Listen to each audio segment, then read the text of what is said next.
we used to go on car rides all the time down south, and we used to listen to music in the car, and everyone would fall asleep, so we'd turn it up really loud so that they would all wake up. We used to make jelly and go to the park. We also used to race. There was like a lot of arguing at home, and between me, my sister, my mum and my dad. I was dead close with my dad. We'd do everything together, like I'd go to work with him. We'd go places, night drives, like go on drives like in the night. We'd like go on holiday a lot, like go out a lot, spend a lot of family time together. We used to go on family holidays together and spend time with each other. I remember there was one holiday we went to the beach, and there was like this massive stick, and we took a photo on it, and it's still hung up on the wall. I wasn't born when he went into prison, so I don't remember it much. But Mum told me all about it when I was old enough to understand. I was 2 years old the first time. He's going back into prison in May. He can get very angry. I was around 10, 11-year-old when he first went in. I was a bit stressed, confused, a bit lost, didn't really know what was going on. When he went in, I was about 11, 12-ish, kinda. He handed himself in, and I was in the car with my mum when we were dropping him and the two other men off. And I remember all the way there, he had hold of my hand in the back of he was in the front, I was in the back, and he had hold of my hand. And then when he got there, he was getting out and I just burst out crying. I remember him saying it was going to be alright, everything was going to be fine. And then gave him one last hug, and then we had to go. I walked home from school, and I was getting ready, and then the police came into my house, and then my dad was stood in the corner with putting handcuffs on, and then I got put out the house by my mum, and we went up the street, and I was crying. We were all worried. I'm not sad about it. He has problems and it's for the best. I'm not hopeful it will change. We didn't really have much support until later on in the journey, but at the start we were kind of just left to deal with it by ourselves. I was sad, confused, angry. I don't like to think about it too much. I was lost, I was sad. I didn't really know what to do with myself. Just kind of there. And then obviously we didn't really get to see anything what happened in court and stuff like that. So we didn't know really what was happening there. So we were just kind of going off what our mum was telling us. She made sure we knew what was going on because she felt if we didn't know them, we wouldn't be able to trust them. So she made sure we knew everything, so we weren't left confused or wondering. We always knew what was happening, when it was happening, and what was said. It went online, and some of my family members commented on it. I made us upset because I didn't want everyone knowing about it as well. I was scared in case someone threatened us or did anything to hurt us. Obviously everything got published, and all the newspapers and that came out, and social media, everything started on there, and then everything just kind of got over the top. Everybody kind of knew as soon as they saw him, as soon as they read it. It was everyone was kind of looking at you, knowing who you were and what happened. They knew all your business, they were in it all. We couldn't just believe the news because it's always, you never know what's true on the news. But we knew our dad was telling the truth. It annoyed me because they didn't know my dad like I did. They were kind of just going off what they read and what they saw and what other people thought. So we're just going off everything. They didn't really know the inside of it all. The police weren't giving us any security. I was once woke up and we found a match on the doorstep, and I was really worried at the time and thought it could be a threat, but then my mum told us that it was nothing to worry about. Sometimes you'd hear people talking about it on the streets, and sometimes people come up to you in school and ask you about it, or people who knew my dad and stuff would ask me about it, and I didn't know what to say. I had to ask my mum about it all. She said what would happen and how it happened, and we were hoping for dad to be in there for a short amount of time. He got quite a long time. That dragged on for so long. Obviously we were hoping for a lot shorter of a sentence than what he actually got, And like obviously they kept coming back telling us like he was going to get different sentencing times, and then I remember like getting in the car like on the way, I think we were on the way back from school, and we were like on the like our hill, and my mum was like, oh well, he's got so and so years in there. And then I remember everyone just sat there crying in the car because we thought he was going to get like a lot shorter of a sentence, but he didn't. It was just a bit depressing. It's like, you know that your dad's not going to be there for so long and you can't really do anything about it, and you have no choice in the situation.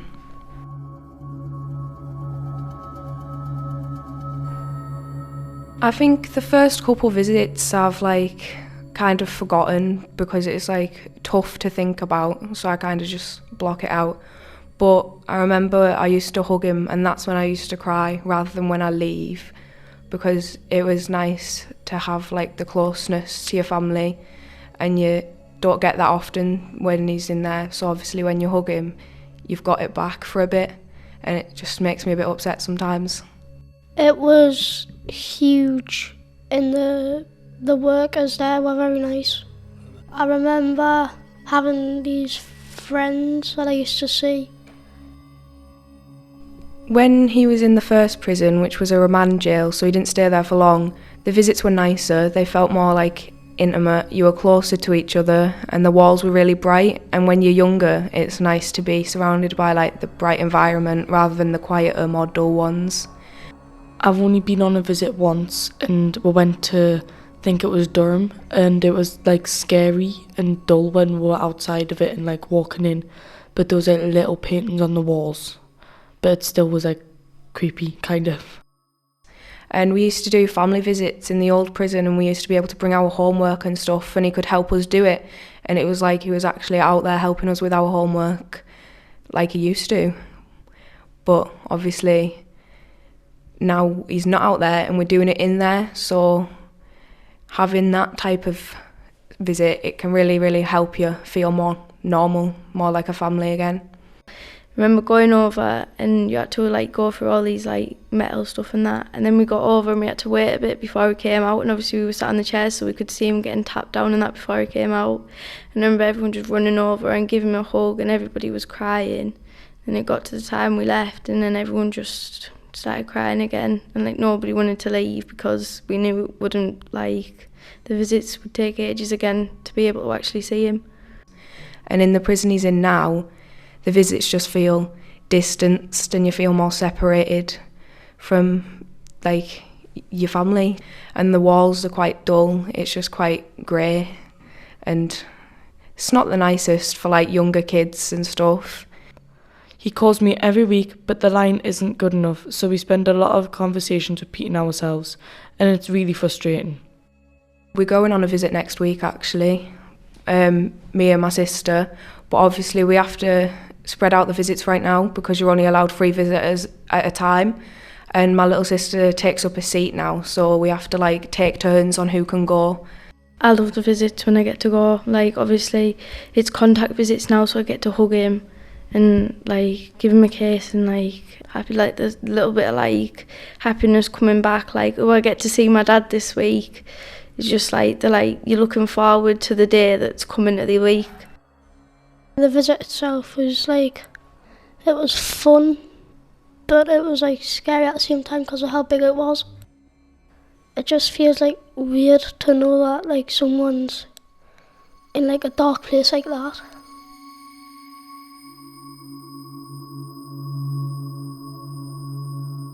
I was mad. I still get mad. Like I never used to like get as mad as I do now.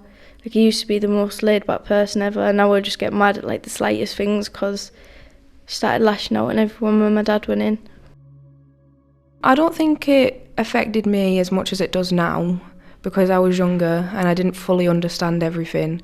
I was more just confused and thinking, oh, my dad's not here right now. But obviously now I know the bigger picture, and I think it affects me a lot more. Shouting at everybody, like pushing them away. Used to get in fights with my mum, fights with my sisters, arguing with people in school, the teachers, everything just kind of went downhill from there. I have a lot of like mental health problems, including like anxiety and depression and stuff.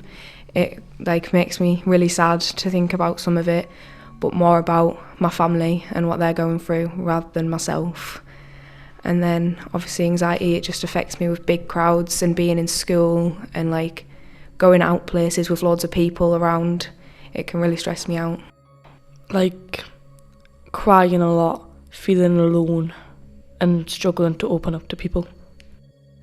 In my head I was just like, I don't care kind of state, like I don't care what happens next, I don't care who thinks bad of me after it all. It was kind of just was like, my head was all over. I'm worried about my mum because she has to work a lot, and I feel like she overworks herself because she has to rely more on herself to get money and do all the financial stuff, because my dad obviously went to work a lot when he was out, so he earned like most of the money, and now my mum has to do it, and she's looking after 3 kids, so she gets overworked a lot and she's stressed, and that worries me. Obviously my sister bottles everything up and she wouldn't tell nobody, so she'd always be there sad by herself and nobody knew. Like you couldn't see it because she always put a smile on. And my little sister, she kind of just shoved herself in a room, didn't talk to nobody, she was just like by herself. My mum had to take on the role of my mum and my dad put together, so like I was dead worried about my mum because obviously she wouldn't tell you how she felt because she was the mum, so she thought like we were kind of her priorities and she didn't prioritise herself and she needed to. I started misbehaving a bit more and getting angry with teachers. They wouldn't really help or give any support when they said they would. They told us I'd get a social worker from the school, but then that never happened. Obviously my other sisters, they kind of like had it on the depression kind of side, and I was kind of like mad all the time. Like there was not a day that I didn't wake up thinking, oh well, I don't care, I'm just going to do this, I'm just going to do that. There was never a day where I was like feeling sad. It was kind of just more anger put into it all. Like I was angry, I was just mad all the time. I've never really misbehaved or anything in school, so my behaviour hasn't been a problem, but obviously my mental health issues have been a problem, and the school doesn't help much with that because they've got hundreds of students that they need to help at once, and there's one counsellor for the entire school and she can't get with everyone, so the school ignores you a lot.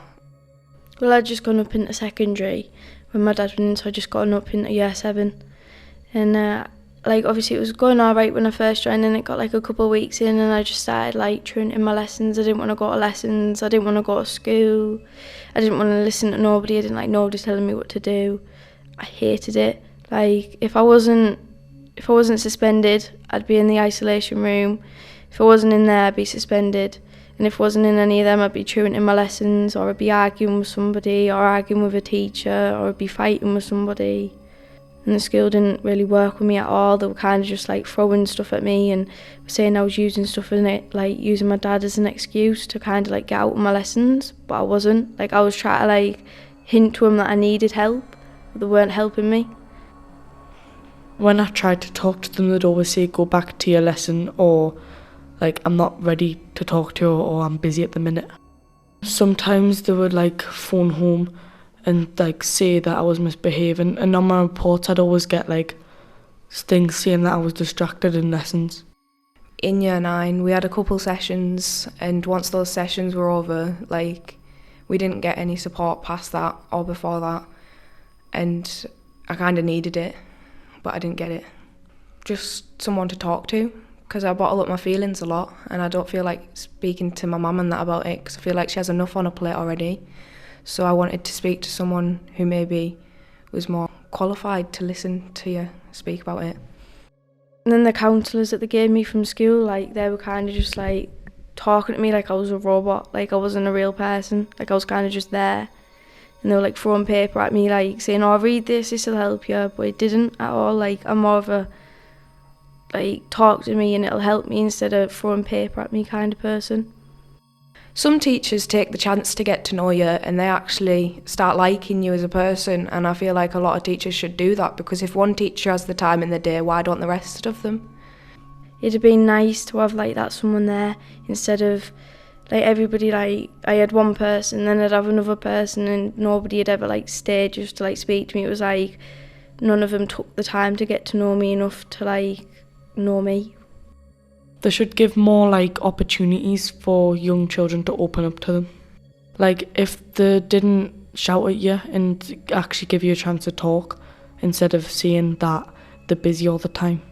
Just like someone to help me, like kind of sit down and talk to me, like not just shout at me when I'm trying to tell them something, like talk to me like I'm a person, talk to me like I've got feelings instead of like not like taking into account that I do. I feel like there should be more people who are used to working with youth and like working with kids who are struggling, and they like to teach lessons about stuff like that, but they don't have the right teachers. It's just like a PE teacher or a science teacher. Like, I get that they might have life experiences, but not everyone's going to have the same one, and they need to be prepared to like teach about all of them, not just one specific one. I think schools need to like pay more attention to you, like help you when you need help instead of like doing it too late. Like when I got help, it was too late to like kind of sort everything else out. Like if they'd done it at the start, I wouldn't have gone through all the stuff I went through with school. Maybe like actually get counsellors who want to listen, who aren't just there for the money. Like listen to the person, listen to what they're saying, spend time with them, get to know them. I think they just need more training. They get training in the subject that they're teaching, but I imagine they do get a bit of training to like surrounding kids, but I don't think they get enough surrounding kids who will need that extra bit of help, because they help people with like autism and that's really nice. But what about the people that are just mentally affected by something happening in their life?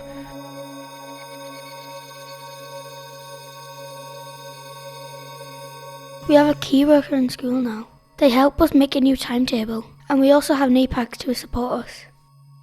I used to have a worker who would take us out and chat and play games. They were really helpful. I remember playing games with Snap and talking about the week. It was helping me cope.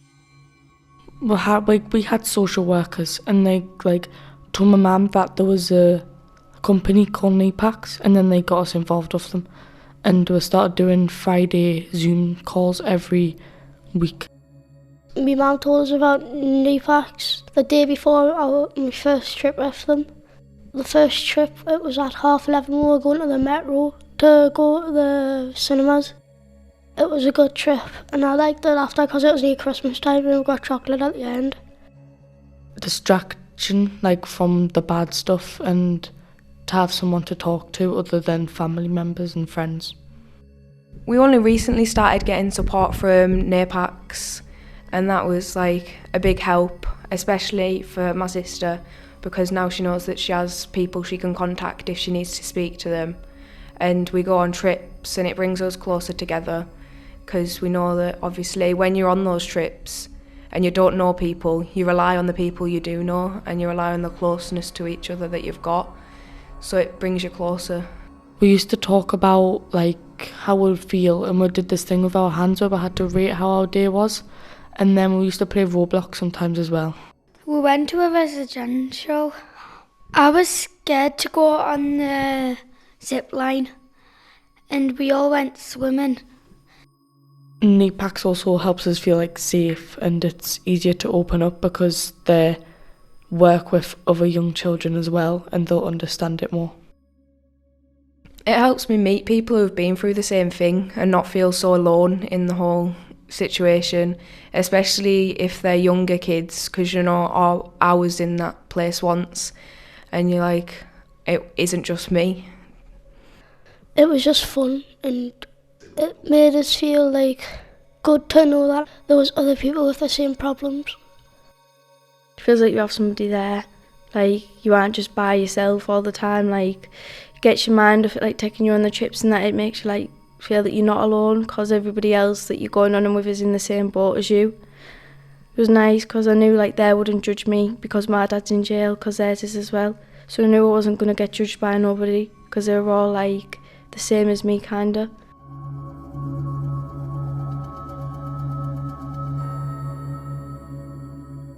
If another person was having the same problems as me, I'd tell them not to think about it as much, and if they're thinking about it, just like listen to music to calm yourself down. Don't ask yourself questions about why you feel a certain way. It's not your fault you feel like that, and if you feel like that, just accept it.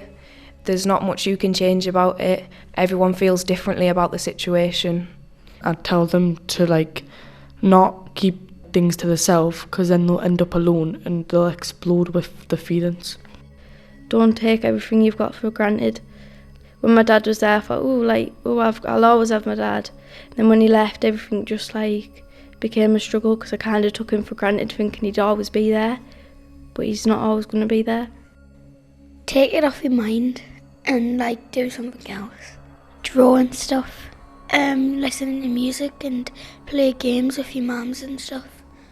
Don't look at somebody and just think they've got nothing going on. Just because they've got a stern face and just because they've got a smile and doesn't mean they're not going through things.